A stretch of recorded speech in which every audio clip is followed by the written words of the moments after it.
Hello, my dear friend. So, the topic for today is combination. Okay, so let's jump right into it. So, suppose तपाईँ सोच्नुहोस् तिनवटा card छ तास त तपाईँले खेल्नु नै भएको होला खेलेको छैन भने पनि यो तिनवटा कार्ड त देखेकै होला किङ क्विन ज्याक्स जग मेम बादशाह पनि भन्छ यसलाई नेपालीमा एनिवे सो यो तिनवटा कार्ड छ सोच्नुहोस् है now the question is in how many ways can you select two cards from these three cards okay so हाम्रोमा किङ क्वीन र ज्याक्स छ okay so one way you can select is king or queen, second way you can select is queen and jacks, third way you can select is king and jacks. Okay, so these are the three ways तपाईले चाहिँ दुईटा card यो तीनटा कार्डबाट दुईटा card withdraw गर्न सक्नुहुन्छ okay so यसलाई चाहिँ कम्बिनेसन भन्छ नाउ कम्बिनेसनको फर्मुला चाहिँ के हो भन्दाखेरि एनसीआर भन्छ अस्तिको पर्मुटेसनको एनपीआर थियो सो एनपीआर को formula N factorial divided by पर्मुटेसनमा के थियो N minus R factorial so कम्बिनेसनमा चाहिँ एउटा टर्म आर फ्याक्टोरियल मात्रै एड गर्नुपर्छ ओके सो कम्बिनेसनमा जस्ट आर फ्याक्टोरियल हाल्नुपर्छ so very simple right so यसमा फर्मुला लगाएर गरौँ सो 3c2 तीनटाबाट दुईटा निकाल्नु हो so 3 factorial divided by 3 minus 2 factorial and 2 factorial okay so that is 3 into 2 into 1 divided by 3 minus 2 factorial भनेको 1 factorial which is 1 and the 2 factorial is 2 into 1 so यो काट्यो which is equals to 3 so 3 नै आयो okay so this is the formula एकदम simple प्रकारले explain गरिदिएको बादमा क्वेसनमा अलिकति टफ हुँदै जान्छ बट बेसिक फन्डामेन्टल यही हो नाउ के भन्छ अब पर्मुटेसनको कुरा गर्नु पर्यो भने how many arrangements of two cards can you make from these three cards भनेर सपोज तपाईँकोमा किङ क्विन र ज्याक छ now difference between combination and permutation तपाईँले देखाउनु खोजेको नाउ कम्बिनेसन त हामीले देखिहाल्यौँ के थियो भन्दा किङ र क्विन किङ र ज्याक्स र क्विन त्यसले उयो कम्बिनेसन भइहाल्यो न पर्मुटेसनमा के हुन्छ यो डिफरेन्स चाहिँ तपाईँले राम्ररी बुझ्नुपर्छ पर्मुटेसन र किङ र क्विन पनि एउटा हो क्विन र किङ पनि एउटा हो त्यसको एरेन्जमेन्ट अल्सो म्याटर्स अब सो किङ र ज्याक्स पनि एउटा हो अन्त ज्याक्स र किङ पनि अर्को हो अन्त फेरि यसमा ज्याक्स र क्विन पनि एउटा हो this is 5 and this is 6 and queen र ज्याक्स पनि एउटा हो सो पर्मुटेसनको formula NPR which is 3p2 which is equals to 3 factorial divided by 3 minus 2 factorial which is equals to 3 into 2 which is equals to 6 you can do this calculation अन्त यसको हाम्रो कति आएको थियो यसको आएको थियो 3 सो तपाईँले प्र्याक्टिकली पनि देख्नुभयो यो formula how the formula is working and how practically यो उयो के भन्छ डिस्ट्रिब्युट हुँदैछ नाउ मेन कुरा तपाईँले बुझ्ने कुरा चाहिँ how to use the formula and when to use the formula so लास्टको हाम्रो भिडियोमा हामीले पर्मुटेसनको देखिहाल्यौँ अब यो कम्बिनेसनको हेर्नुहोस् अन्त कम्बिनेसनको गर्दा एट द सेम टाइम तपाईँ आफ्नो दिमागमा पनि सोच्नुहोस् कि why were we using this formula भनेर okay now let's get going किनभने हेर्नुहोस् है अब यो सबै क्वेसनमा अब सिन्स यो कम्बिनेसनको म तपाईँको पढाउँदैछु अभियसली सबैमा कम्बिनेसनहरू लाग्छ र त यो च्याप्टर कम्बिनेसन हो तर तपाईँको इक्जाममा त त्यो भनेको हुँदैन कि यसमा कम्बिनेसन लाउनु यसमा पर्मुटेसन लाउनु सो तपाईँले राम्रो बुझ्नु चाहिँ it's very very important okay so main fundamental difference हेर्नुहोस् कम्बिनेसनमा only the selection matters the arrangement does not matter पर्मुटेसनमा the arrangement also matters along with the selection okay now let's start this question so read the question once pause the video and you can try it out and if you have tried it out you can try with me also I'm always there for you okay so question le ke bhandaicha bhani okay the question says a selection is to be made for one post of principal and two posts of vice principal. So one principal को post छ and two vice principal को post छ. Okay, among the 6 candidates called for the interview. Okay, 6 have been called. Okay, only 2 are eligible for the post of principal. त्यहाँबाट 2 जना principal हुँदा हुन्छ. While all are eligible for the post of vice principal. So 2 जना principal को लागि eligible छ भने all 6 are eligible for vice principal. Okay. The number of possible combination of selectees is भन्दैछ. So first मा principal select हुन्छ obviously हैन. So 2C1 2 जना principal को लागि eligible छ त्यहाँबाट एउटा principal छान्नु हो. That is 2C1. Now plus how many vice principal 6 जना, right? So 6 जनाबाट 1 जना त principal भइहाल्यो, 5 जना रह्यो. 5 जनाबाट 2 जना vice principal बनाउनु. So 5C2. Okay, so 2C1 is 2 and 5C2 is 5 into 4 divided by 2, which is equals to 10. So this is equals to 12. So 12 is the correct answer. Now यसमा एउटा सोच्ने कुरा चाहिँ के हो भन्दाखेरि main कुरा which I want you to understand, apart from how to use this formula and where to use this formula, is why are we using this combination को formula in the first place. Now तपाईले suppose जुन चाहिँ first मा हामी लगायौ 2C1 दुई जनाबाट एउटा principal छान्नु, त्यसको थियो 2, राइट? त्यसको आन्सर थियो 2. सो यसमा तपाईले परम्युटेसनै लाउनु भने पनि इट्स द सेम थिङ, किनकि दुई जना भयो एक जना छान्दाखेरि त दुईटा अप्सन मात्रै हुन्छ. Okay, so permutation combination is the same thing, तर राइट फर्मुला इज कम्बिनेसन. न भाइस प्रिन्सिपलको केसमा 5 जनाबाट 2 जना छान्नु हो, भाइस प्रिन्सिपल 2 जना बनाउनु होइन, VP1 र VP2. Now since the post is the same, it doesn't matter how they are seated, it doesn't matter, उनीहरूको एरेन्जमेन्ट म्याटर गर्दैन नि, उनीहरू दुईटालाई भाइस प्रिन्सिपल बनाउनु हो. सो सिन्स एरेन्जमेन्ट यहाँ म्याटर हुँदैन, त्यसले गर्दा हामीले कम्बिनेसन चलाएको.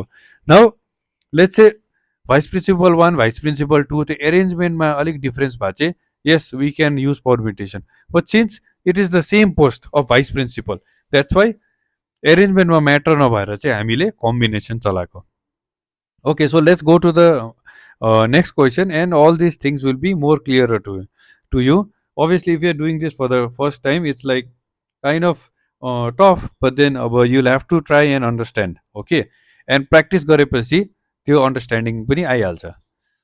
Okay, so how many different sums can be formed with the denomination 50, 10, 200, 500 and 2000, taking at least 3 denominations at a time?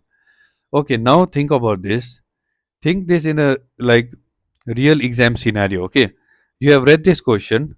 Now you don't know permutation लाउनु कि combination लाउनु कि दुईटै लाउनु पर्दैन, त्यसै आफै डाइरेक्टली कमन सेन्स नै भइहाल्छ. You don't know. Okay, now how you have to think about, त्यो पनि बुझ्नु इम्पोर्टेन्ट छ. Now के भन्दैछ भने how many different sums can be formed, that is the main question. How many different sums can be formed? Okay, that is the main question. So कसरी भन्दाखेरि with taking denomination rupees 50, rupees 100, 200, 500 and 2000, taking at least 3 denomination at a time. So let's say मैले 3टा denomination ले, उसको some कति हुन्छ? 50 plus 100 plus 200, यसको some हुन्छ 350. Okay, so this is एउटा सम भयो हैन. नाउ मैले लिए अरे 100, 200, 500, सो 100, 200 plus 500, यसको सम हुन्छ लेट्स से 800. सो यो सेकेन्ड सम भयो. सो त्यो डिफ्रेन्ट लिँदै लिँदै लिँदै एटलिस्ट 3टा लिँदै, अब 3टा लिनु पर्यो, त्यहाँदेखि 4टा लिनु पर्यो, त्यहाँदेखि 5वटा लिँदा भयो. सो त्यो गर्दै गर्दै how many different sums can be formed भन्दैछ. नाउ थिङ्क अबाउट इट, यहाँ कम्बिनेसन किन चलाउनु पर्छ भन्दाखेरि तपाईँले 50 plus 100 plus 200 गरोस् या 200 plus 50 plus 100 गरोस्, it is the same thing, it will result in 350, this will also result in 350. So यति बेला the arrangement does not matter, only the selection matters. त्यसले गर्दा चाहिँ यस्तो सिचुएसनमा कम्बिनेसन लाउनुपर्छ. Okay, so I hope you got it why we are using combination.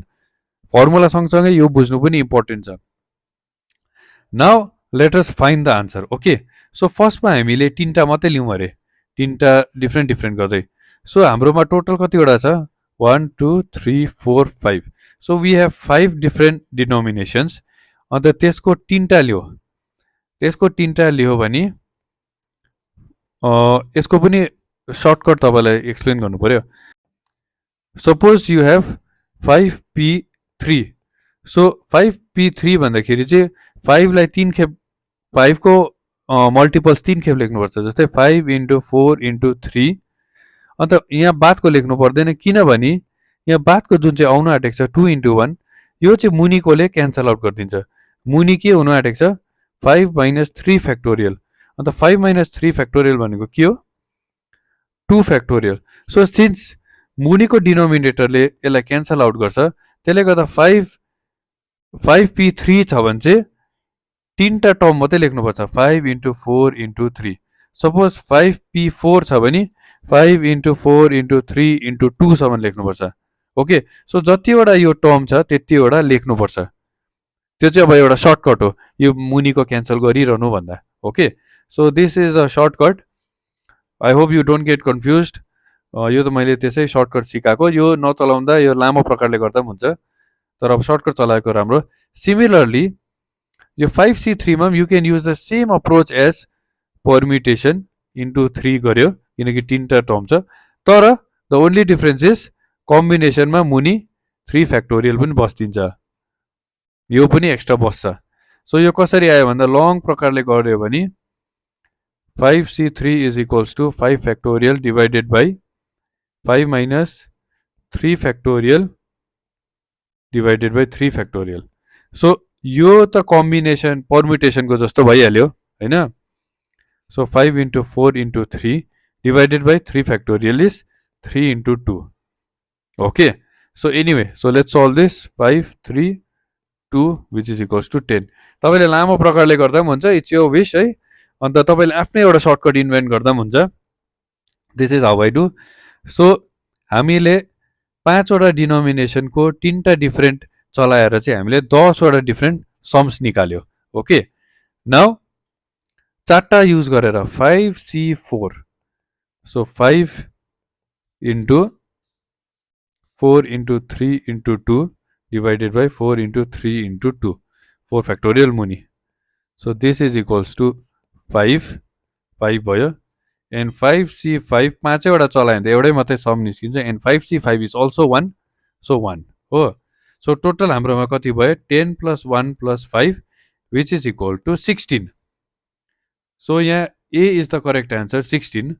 Now one thing what we have to be cautious about is, suppose कुनै एउटा some एकअर्कासित equal भयो भने त त्यो त हामीले फेरि लिनु भएन, किनकि how many different sums can be formed भनेको छ नि.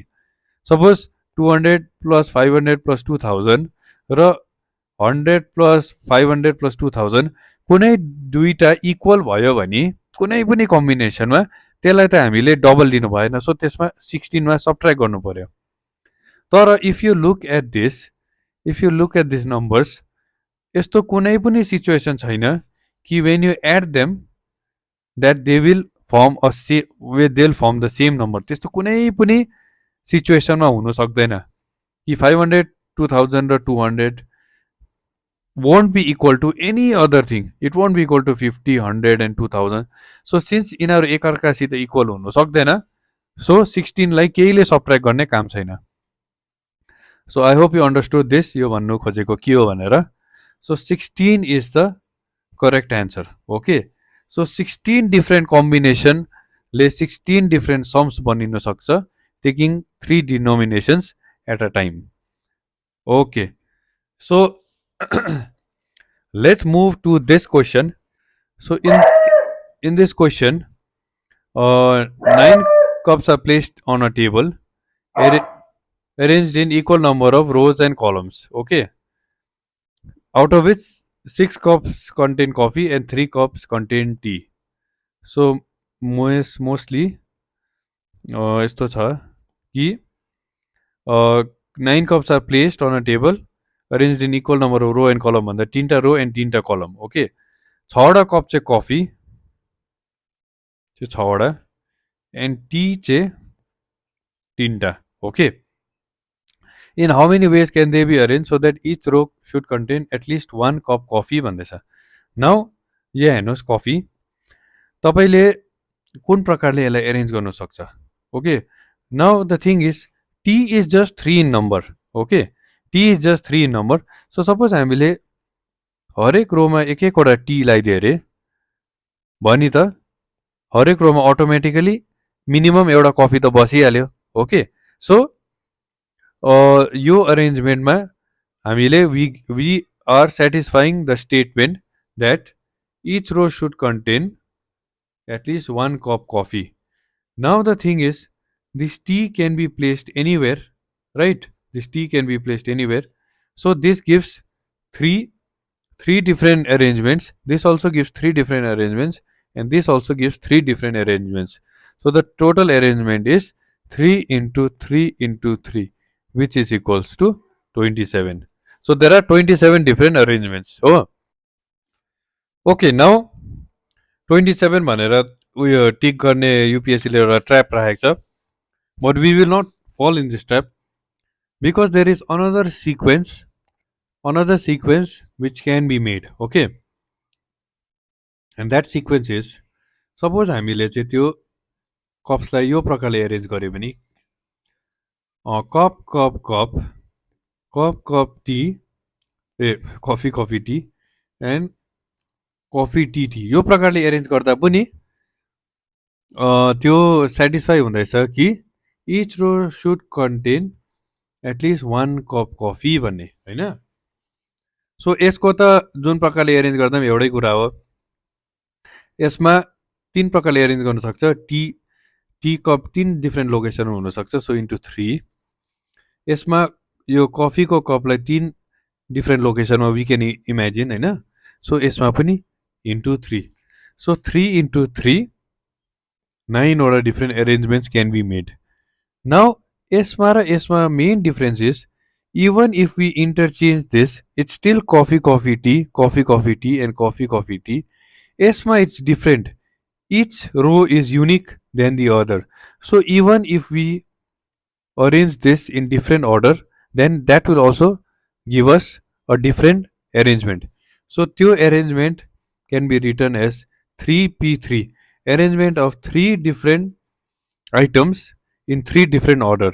We can assume अर्को प्रकारले बुझ्नु तपाईं चाहनुहुन्छ भने CCC is one, you can assume this as A, CCT is another, you can assume this as B, CTT is another, you can assume it as C. So ABC को 3टा different arrangement लाई के भन्छ permutation नै त भन्छ. So this is 9 into 3p3 is 3 factorial, 3 into 2, which is equal to 9 into 3, 27, 27 into 2, 54. Okay. So, यसमा we can't use the same thing because यो पनि A हो, यो पनि A हो, यो पनि A हो. यसको different arrangement त के हुन्छ र? It's the same thing. Okay.